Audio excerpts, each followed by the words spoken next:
So I get very excited when I learn about a new tool and something that I could really use. And this is one of those cases. I saw it and I didn't know they existed. It's a company called VIM. Never heard of that company before, VIM. Maybe a bunch of you have. The part number of this one is an HBR5. And at first glance, it just looks like an open block wrench, one of those built-in ratchets. It's nice. And it's a 1/4 inch on one side and 5/16 on the other side. So reasonable values. It's got little levers to change the direction. They flip around, tighten or loosen. But that's not the super cool part about this thing.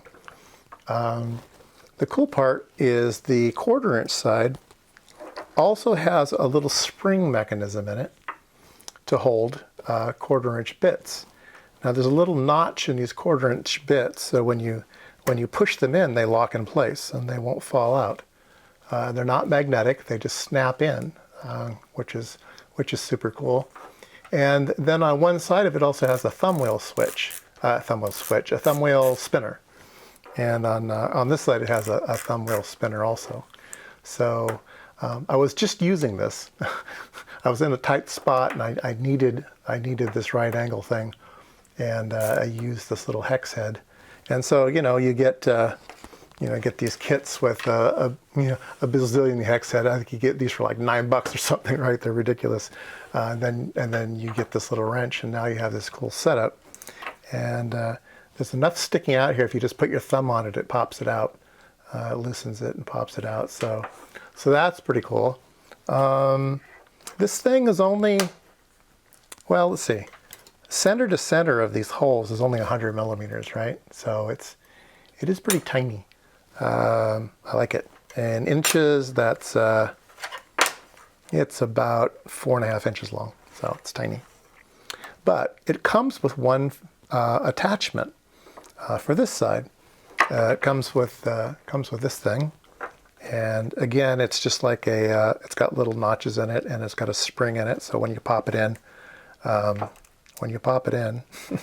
oops, I'm working around the camera. I'm not getting good leverage. There we go. So it pops in and latches in place. And now it is a 1/4 inch ratchet. So take a 1/4 inch bit. So you have cool 1/4 inch bits on one end and 1/4 inch sockets on the other end. And hey, what else do you need? So I love this thing. Now they're not totally cheap. They're not bad, but this wrench I think will cost you around $16 to $18, something like that. It does come with the little 1/4 inch attachment. But it is very high quality. I'm not sure where it's made. I don't remember where VIM is made. Does it say? No, it doesn't say on it. But it's fully polished, and it is great. You need one in your toolbox.